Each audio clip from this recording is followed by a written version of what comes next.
Hello বন্ধুরা, welcome to only sports view. তো এই ভিডিওতে আমরা আলোচনা করব ডুরান্ড কাপ সেমিফাইনাল নিয়ে, যেই ম্যাচটা হতে চলেছে আগামী 20 আগস্ট সন্ধ্যে 7টা থেকে জওহরলাল নেহেরু স্টেডিয়াম শিলং থেকে।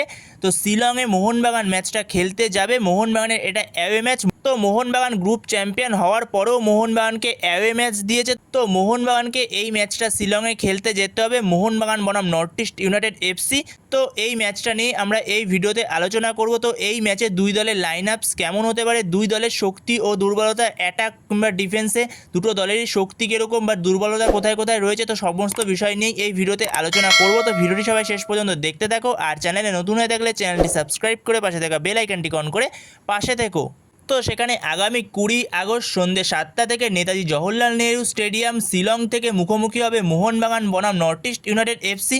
তো এই ম্যাচে যদি আমরা দুটো দলের শক্তিশালী দিক এবং দুর্বল দিক নিয়ে আলোচনা করি, তো প্রথমে যদি নর্থ ইস্ট ইউনাইটেড এফসিকে নিয়ে আলোচনা করি, তো নর্থ ইস্ট ইউনাইটেড এফসি তাদের অ্যাটাক খুবই স্ট্রং একটা অ্যাটাক, যেখানে আলাদিন আজেইরি সে আবারও ইন্ডিয়ান ফুটবলে ফিরে এসে সে যে তার আগের যে ছন্দ সেটা আবারও সে দেখাচ্ছে, সেই রকমভাবেই সে গোল করছে। যেখানে আলাদিন আজেইরি তার যত সম্ভব 8টা কিংবা 9টা গোল হয়ে গেছে অলরেডি। তো আলাদিন আজেইরি তার সেই দুরন্ত ফর্মটা আবারও সে ফিরিয়ে এনেছে, যেখানে আগের দিন শিলংয়ের বিরুদ্ধে সে আবারও হ্যাটট্রিক করেছে। তো সেখানে নর্থ ইস্ট ইউনাইটেড এফসির অ্যাটাক যথেষ্ট স্ট্রং, যেখানে জিথিন এমএস কিংবা আলাদিন আজেইরির মতো প্লেয়ার রয়েছে। এছাড়াও নর্থ ইস্টের নতুন সাইনিং হওয়া স্ট্রাইকার ইথিয়ান গনসালেস, সেও আগের দিনের ম্যাচে গোল পেয়েছে, তার ফার্স্ট গোল পেয়ে গেছে সে নর্থ ইস্ট ইউনাইটেড এফসির জার্সিতে। তো সেখানে নর্থ ইস্ট ইউনাইটেড এফসির অ্যাটাক তো ভালো, উইং ভালো, যেখানে জিথিন এমএসের মতো প্লেয়ার রয়েছে, রিডিমের মতো প্লেয়ার রয়েছে। তো সেখানে যথেষ্ট ভালো অ্যাটাক নর্থ ইস্ট ইউনাইটেড এফসির, কিন্তু ডিফেন্সটা একটু দুর্বল বলা যেতে পারে। যদি ডিফেন্সটা ঠিকঠাক তুমি যদি অ্যাটাক করতে পারো, ডিফেন্সকে প্রেশার ক্রিয়েট করতে পারো, তাহলে তুমি গোল পাবে এই নর্থ ইস্ট ইউনাইটেড এফসির ডিফেন্স থেকে। যেখানে আগের দিন নর্থ ইস্ট ইউনাইটেড এফসির ডিফেন্সে যথেষ্ট ভালো প্রেশার ক্রিয়েট করেছিল শিলং। ফার্স্ট হাফটা যথেষ্ট ভালো খেলেছিল শিলং, কিন্তু সেকেন্ড হাফে নর্থ ইস্ট ইউনাইটেড এফসি যে কামব্যাকটা করে, তো সেটা দুরন্ত কামব্যাক ছিল। তো সেখানে north East United FC attack দুরন্ত। তো এরপরে যদি আমরা মোহনবাগানের শক্তি ও দুর্বলতা নিয়ে আলোচনা করি, তো মোহনবাগানের শক্তিশালী দিক হলো তাদের অ্যাটাক, যেখানে মোহনবাগানের ডিফেন্সও যথেষ্ট ভালো, যেখানে মোহনবাগানের ডিফেন্সে রয়েছে আলবার্তো রড্রিগেস কিংবা মেহতাব সিং কিংবা রাহুল ভেকের মতো প্লেয়ার রয়েছে, যেখানে সাইড ব্যাকের মধ্যে শুভাশিস বোস রয়েছে, অভিষেক টাকচাম সিং রয়েছে। তো সেখানে এখন ইন্ডিয়ার মধ্যে যদি বলা যায় বেস্ট দল, সেটা হলো মোহনবাগানের দলটাই সবথেকে বেস্ট। কারণ তুমি যেখানেই তাকাবে সেখানেই কোয়ালিটি প্লেয়ার রয়েছে, সেটা মাঝমাঠ বলো কিংবা অ্যাটাক বলো কিংবা ডিফেন্স বলো, প্রত্যেকটা জায়গাতে। যেখানে তোমার কাছে ইন্ডিয়ানদের মধ্যে মাঝমাঠেও আপুয়ার মতো প্লেয়ার রয়েছে কিংবা অনিরুদ্ধ থাপার মতো প্লেয়ার রয়েছে। এছাড়াও বিদেশিদের মধ্যে এই মরশুমে নতুন সাইন করা প্লেয়ার মিগুয়েলকে সাইন করিয়েছে, মিগুয়েল ফিগুয়েরা। এছাড়াও এই মরশুমে মোহনবাগান সাইন করেছে ইন্ডিয়ান রাইট উইঙ্গার লালিয়ান জুয়ালা ছাং থেকে সাইন করেছে। তো তুমি যেখানেই তাকাবে না কেন মোহনবাগান টিমটার মধ্যে, তো সব জায়গাতেই মোহনবাগানের কোয়ালিটিফুল প্লেয়ার রয়েছে। তো প্রত্যেকটা জায়গাতেই মোহনবাগান স্ট্রং। তো সেইখানে মোহনবাগানের অ্যাটাক থেকে শুরু করে ডিফেন্স কিংবা মাঝমাঠ প্রত্যেকটা জায়গাতেই মোহনবাগান স্ট্রং। কিন্তু হ্যাঁ, মোহনবাগানের একটাই সমস্যা, মোহনবাগান অজস্র পরিমাণে গোল মিস করছে। যে গোল মিসের একটা সমস্যা মোহনবাগান টিমটার মধ্যে আগের বারের থেকেই দেখা যাচ্ছে, এই বছরেও সেটা দেখা গেছে। এর আগের যে ম্যাচটা, যেটা জামশেদপুর এফসি যে কোয়ার্টার ফাইনালের ম্যাচটা ছিল, তো সেই ম্যাচটাতেই আমরা দেখতে পেয়েছি মোহনবাগান কী পরিমাণে গোল মিস করেছে। তো সেখানে মোহনবাগানের এই গোল মিসের সমস্যাটাই মোহনবাগানকে শেষ পর্যন্ত গিয়ে ভোগাচ্ছে। না হলে মোহনবাগান টিমটা যথেষ্ট ভালো খেলছে, এখনও পর্যন্ত এই মরশুমে খুব একটা খারাপ ফুটবল খেলেনি, যদি জামশেদপুর এফসি ম্যাচটা বাদ দাও। তো সেখানে যদি আমরা এরপরে দুটো দলের লাইন আপস নিয়ে আলোচনা করি, তো প্রথমে যদি নর্থ ইস্ট ইউনাইটেড এফসির কোচ জুয়ান পেদ্রো বেনালি সে কীরকম লাইন আপস নিয়ে যেতে পারে মোহনবাগানের বিরুদ্ধে, তো সেখানে জুয়ান পেদ্রো বেনালি সে 4-4-2 ফরমেশনে যেতে পারে, যেখানে গোলে স্টার্ট করবে গুরমিত।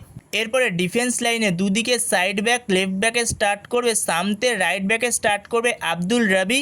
আর দুজন মেন সেন্টার ব্যাক হতে চলেছে, একজন বিদেশিদের মধ্যে ইনিকো, আরেকজন হলো আশির আক্তার। তো এটা হতে চলেছে নর্থ ইস্ট ইউনাইটেড এফসির ডিফেন্স লাইন। এরপরে মাঝমাঠে দুজন স্টার্ট করবে, একজন হলো অ্যান্টনি, আরেকজন তার পাশে স্টার্ট করবে মায়াকানান। তো এই দুজন হলো মাঝমাঠে স্টার্ট করবে। আর দুদিকের উইং থেকে বলা যেতে পারে লেফট উইং থেকে স্টার্ট করবে রিডিম, রাইট উইং থেকে স্টার্ট করবে জিথিন এমএস। আর নর্থ ইস্ট ইউনাইটেড এফসির ওপরে দুজন স্ট্রাইকার হবে, একজন আলাদিন আজেইরি, আরেকজন হলো ইথিয়ান। তো এটাই হতে চলেছে most probably North East United এফসির লাইন আপস মোহনবাগানের বিরুদ্ধে। তো এরপরে যদি মোহনবাগানের লাইন অ্যাপস নিয়ে আলোচনা করি, তো মোহনবাগানের কোচ প্যানোস সে 4-2-3-1 ফরমেশনেই যাবে, যেখানে গোলে স্টার্ট করবে অবভিয়াসলি ভিশাল কাইত, চারজন ডিফেন্সের মধ্যে লেফট ব্যাক স্টার্ট করবে Subhasish Bose, right back start করবে অভিষেক টাকচাম সিং, আর দুজন মেন সেন্টার ব্যাক হবে, একজন আলবার্তো রড্রিগেজ বিদেশিদের মধ্যে, আর তার পাশে স্টার্ট করতে পারে রাহুল ভেকে। আর মাঝমাঠে দুজন থাকবে, একজন হলো আপুয়া আর তার পাশে থাকবে অনিরুদ্ধ থাপা। আর দুদিকের উইং থেকে লেফট উইং থেকে স্টার্ট করবে ড্রেজান ড্র্যাজিক, আর রাইট উইং থেকে স্টার্ট করতে পারে সেক্ষেত্রে মনবীর সিং। তো এই ম্যাচটা লিস্টান কোলাসোকে রেস্ট দিতে পারে মানে বেঞ্চে থাকবে, পরবর্তী সময় সাবস্টিটিউট হিসেবে আসতে পারে। তো এটা করতে পারে এই ম্যাচে প্যানোস, যেহেতু লিস্টান কোলাসো সে একটু দুটো ম্যাচ ধরে ফর্মের সমস্যায় ভুগছে, তো সেই কারণে এই চেঞ্জটা করতে পারে। কিংবা যদি ছাংতে পুরোপুরি ফিট থাকে, তো ছাং থেকেও এই ম্যাচে আমরা দেখতে পারি রাইট উইংয়ে। তো সেখানে রাইট উইংয়ে আপাতত পর্যন্ত আমি মনবীর সিংকে রাখছি। আর অ্যাজ এ অ্যাটাকিং মিডফিল্ডার নম্বর 10 রোলে সেক্ষেত্রে স্টার্ট করবে সাহাল আব্দুল সামাদ, কারণ সাহাল এই ডুরান্ড কাপে দুরন্ত পারফরমেন্স করেছে মোহনবাগানের হয়ে, এখনও পর্যন্ত বেস্ট পারফরমেন্স করেছে সাহাল আব্দুল সামাদ। আর ওপরে যদি নম্বর 9 স্টার্ট করা, তো এই ম্যাচে স্টার্ট করতে পারে জেমি ম্যাকলারেন। তো জেমি ম্যাকলারেনকে এই ম্যাচে স্টার্ট করাতে পারে প্যানোস, যেহেতু ম্যাচটা একটু কঠিন ম্যাচ, তো সেই কারণে এই ম্যাচে জেমি ম্যাকলারেনকে ফার্স্ট ইলেভেনে রাখতে পারে। যেহেতু নর্থ ইস্ট ইউনাইটেড এফসি একটা কঠিন প্রতিপক্ষ, তো সেই কারণে এই ম্যাচে জেমি ম্যাকলারেনকে আমরা ফার্স্ট ইলেভেনে দেখতে পারি। তো বন্ধুরা, তোমাদের এই লাইন আপস নিয়ে কী মতামত, তো সেটা অবশ্যই কমেন্ট বক্সে কমেন্ট করে জানিও। তো তোমাদের মতে যদি মোহনবাগানের লাইন আপসে কোনো চেঞ্জ হয়ে থাকে, তো সেটা অবশ্যই কমেন্ট বক্সে কমেন্ট করে জানিও তোমাদের মতামতটা। তো এই ভিডিওতে এই পর্যন্তই। তো এই ভিডিওতে এই আপডেটগুলো নিয়ে আলোচনা করার ছিল। তো ভিডিওটি ভালো লাগলে অবশ্যই লাইক শেয়ার সাবস্ক্রাইব করতে ভুলো না। তো নেক্সট ভিডিওতে দেখা হচ্ছে, ততক্ষণের জন্য বাই বাই।